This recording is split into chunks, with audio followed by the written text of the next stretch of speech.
Muito bem-vindos a mais uma abertura de mercado com o MTR. Nesse vídeo você vai ver tudo o que precisa para planejar o seu day trade, swing trade, ganhar muita grana de bolsa de valores para conquistar a sua liberdade.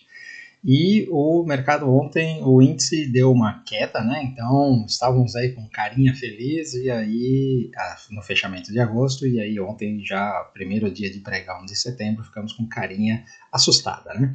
Agora, o que surpreende é que aí, na minha opinião, né, pela experiência de trader, o índice está corrigindo, né, e ele fez um pivô de baixa, mas os bancos não estão corrigindo, e raramente o índice vai longe se os bancos não acompanham, e os bancos estão resilientes aí naquela consolidação, né, ainda não entregaram a rapadura. Então, vamos ver o que acontece. Mas isso me deixa aí com uma pulga atrás da orelha em relação a essa correção do índice, tá?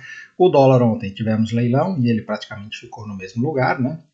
Teve alguma volatilidadezinha pequena, mas ficou ali no mesmo lugar, o que significa que o mercado não está comprando esse leilão. Simplesmente ele quer subir e o Banco Central pode prover liquidez e ele vai continuar na direção da compra, tá bom? Ontem teve feriado nos Estados Unidos, então não teve pregão, e a Europa ficou mais ou menos no mesmo lugar, o que era de se esperar, né? Não tem muito movimento. Né? Então, para quem está chegando agora e ainda não me conhece, meu nome é Maurício Roberto, mais conhecido como MDR. Se você curte conteúdo, já deixa o seu like, se inscreve no canal. Se inscreve também lá no Instagram, @mfmoder. E se quiser saber mais como operar com a gente no método 10x e ter acesso à carteira VIP, link na descrição do vídeo.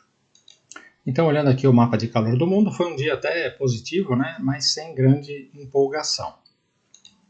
E o SP 500, esse verde que vocês estão vendo aqui, é o último dia de agosto, é o dia de sexta-feira, né? Então, ontem, como não teve pregão, não teve movimentação. Vamos ver o que acontece hoje. Estou passando aqui para os gráficos, nós temos o VIX que continua aqui controladinho, né? Os juros, eles estão fazendo uma reaçãozinha aqui, mas continua ainda aqui para baixo. Essa semana nós vamos ter o payroll na sexta-feira, tá? Então, esse vai ser o grande dia da semana, vai ser sexta-feira, porque se o payroll vier... se o mercado achar que vai ter corte de juros, ele vai se posicionar de uma forma. Se o mercado achar que vai ter menos corte de juros, ele vai se posicionar de outra forma. E o payroll é que vai ditar isso daí. Então, talvez seja uma semana meio em compasso de espera para ver o que acontece no payroll, tá? Os juros na Europa aqui continuam fazendo esse pullback, né? É um pullback no fundo perdido. Mas é estranho isso daqui, porque nós estávamos aqui com uma cara de queda por conta de expectativa de corte de juros, mas os juros estão dando uma reagida aqui, né? Uma coisa interessante é que os indicadores de PIB, os indicadores econômicos estão vindo bem, tanto na Europa quanto nos Estados Unidos, né? Então, isso daí ele vai contra o corte de juros, né?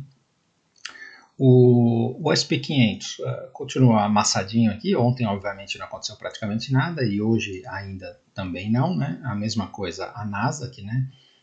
Não dá para falar muita coisa. A Dow Jones também continua aqui no topo histórico esperando. O Russell 2000 ontem não teve pregão, mas na sexta-feira ele está querendo vir aqui testar topo.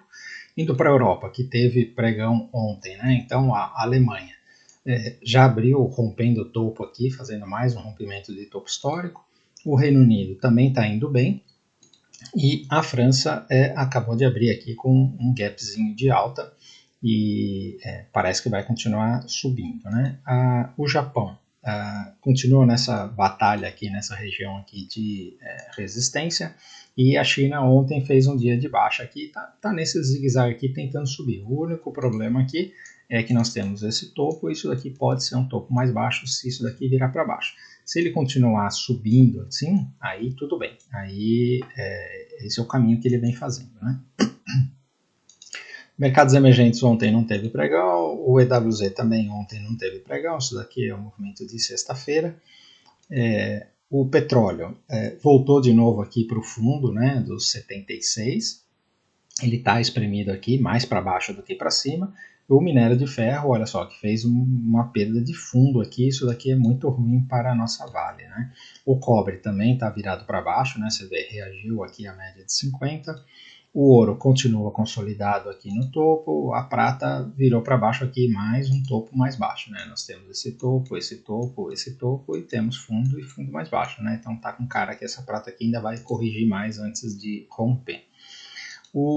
As moedas DXY ontem ficou mais ou menos no mesmo lugar, né? Como não teve pregão nos Estados Unidos, não tinha por que movimentar, né? E o Bitcoin fez uma reação aqui, mas não dá para falar nada, né? Mesma coisa o Ethereum. Vamos ver o Brasil agora. Uma passão bem rapidinho pelo mercado internacional, porque como não teve pregão ontem, não tem muita movimentação, né? Então, ontem aqui os DIs praticamente não saíram do lugar, e isso era o normal de acontecer, né? Realmente não tem muita movimentação por conta da falta de liquidez do mercado americano. Mas o índice, olha, a bicicleta que não anda cai, né? Então, ele fez aqui essa barra de baixa. Obviamente, é uma região de bastante briga ainda, né? Mas se ele perder os 136, é meio a zona do Deus me livre, né? E nós vemos aqui que os 60 minutos, olha só, ele está com muita carinha de topo, né? Esse arredondamento aqui, né? Que ele faz. E ontem perdeu esse fundo, que foi importante, fez um pullback e deixou aqui um pivô de baixa, né? Então, por isso que eu digo, se perder esse 136 aqui, ele abre a porteira realmente para vendas mais sérias no índice. Aí, depois eu volto no dólar, mas deixa eu falar já sobre os bancos aqui, né? Porque é isso daqui que está me deixando cabreiro, né? Porque o que acontece? Por exemplo, o Itaú, né? Que está forte. Enquanto ele estiver aqui, ó, ele fez isso daqui, esse mastro, e aí temos essa bandeira, o mais provável, quanto mais tempo ele fica aqui nessa região, o mais provável é o rompimento para cima. Então, ele está demorando para entregar, né? Para o índice realmente andar para baixo, no Itaú da vida, tinha que perder esse fundo para vir fazer o pullback. Não altera nada a tendência do Itaú, a tendência do Itaú é de alta, né? Mas ele precisava fazer uma correção no preço aqui, para o índice também corrigir no preço, senão ele vai corrigir só no tempo. Aí a gente olha o Bradesco, a mesma coisa, né? Parecido aqui com o Itaú, bem consolidado, né? Não sai daqui. Quanto mais tempo ele fica aqui, maior a chance dele romper para cima. O Banco do Brasil, mesma coisa, consolidado, né? E a Sambi, olha só, consolidada também com toda a cara que quer romper para cima. Então, é isso que me deixa com a pulga atrás da orelha em relação a essa correção do índice, por enquanto, tá? E lembrando também, vamos terminar de passar aqui, porque nós temos a Vale, que está aqui enroscada, e com o minério de ferro aí corrigindo, se a Vale fizer uma correção, ela pesa no índice, né? E a Petro, a mesma coisa que os bancos, né? Também está aqui no topo histórico, uma consolidação, bem no topo histórico aqui, preparando aqui, recarregando a arma para fazer um rompimento, né? Então, assim, ou esses caras todos entregam a rapadura para o índice corrigir, ou então ele não vai corrigir, ele vai ficar ali meio lateralizando e tal, pegando embalo para fazer um rompimento, tá? Então, agora voltando para o dólar, então você vê que o dólar ontem não fez nada, né?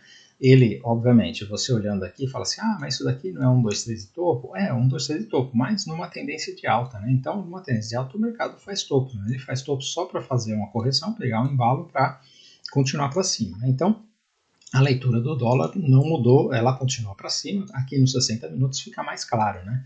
Então, nós temos aqui, olha, esses fundos aqui que estão ascendentes, temos esses topos que estão ascendentes. Isso daqui está dando essa enrolada aqui, mas se romper, é compra, né? E aí, nesses últimos dias, o Banco Central atuou vendendo dólar e não conseguiu trazer ele para baixo, né? Ele continuou aqui na mesma região. É uma região ampla, com volatilidade, óbvio, né? Porque o Banco Central está interferindo, né? Mas se você tirar o Banco Central da jogada, esse negócio provavelmente rompe para cima, tá? É o que normalmente acontece. O Banco Central não consegue evitar a tendência. E a tendência desse dólar é para cima nos 60 minutos, no diário e no semanal. Então, não tem muito como evitar. Então, assim, se der oportunidade de compra, é compra no dólar, tá bom? Então, o que faltou falar só foi a Small Caps, que também ela abriu com gap de baixa ontem, fez um repiquezinho aqui, mas por enquanto isso daqui ainda é pullback nesse fundo perdido, né? Você vê que assim como o índice perdeu o fundo aqui, se fizer isso daqui, tem venda em Small Caps, mas não tá assim com muito ímpeto de queda, né? Porque se você olhar, nós ainda temos essa situação aqui, que foi o que eu falei do dólar também, né? Nós temos fundos mais altos, isso daqui é um fundo mais alto, né? E se ele começar a trabalhar aqui acima do 103, ele pode voltar a buscar topo, né? Então, por isso que eu estou dizendo que essa queda do índice não está assim tão configurada como eu gostaria. Isso quer dizer que não vai acontecer? Não, pode acontecer. Os bancos podem entregar rapadura, pode acontecer alguma coisa aí e o mercado cair. Mas ele não está com um consenso de queda ainda, tá? Por isso que vamos acompanhar aqui diariamente para ver a evolução. Então, se você ficou até aqui e curtiu o conteúdo, por favor, antes de ir embora, deixe seu like. Se ainda não é inscrito, considere se inscrever no canal. Escreve lá também no Instagram, @mfmodelo, e tem live todo dia às 8h15 da manhã. E se quiser operar com a gente no método 10x e ter acesso à carteira VIP, link na descrição do vídeo. Valeu, um abraço.